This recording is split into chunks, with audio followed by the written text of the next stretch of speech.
देखिए, ये शुरू हुआ था कानपुर में।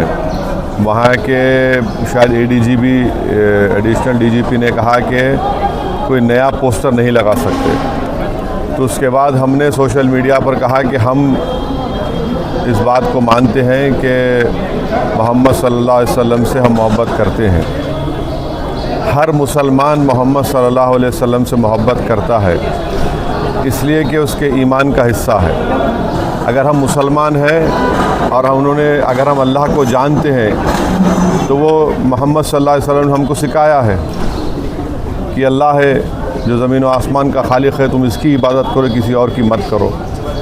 हमको उन्होंने बताया है कि तुम्हारा ईमान उस वक्त तक मुकम्मल नहीं हो सकता जब तक कि तुम मोहम्मद सल्लल्लाहु अलैहि वसल्लम को अपनी दुनिया की हर चीज़ ज़्यादा नहीं चाहोगे। तो ये तुम्हारे ईमान का हिस्सा है। और आर्टिकल 25 में फ्रीडम ऑफ रिलीजन है, तो संविधान में फंडामेंटल राइट है, इसको आप कैसा छीन सकेंगे किसी से। और ये क्या बात है कि नया पोस्टर कैसा लगाए, जो यूपी में क्या गलत है एकदम वो।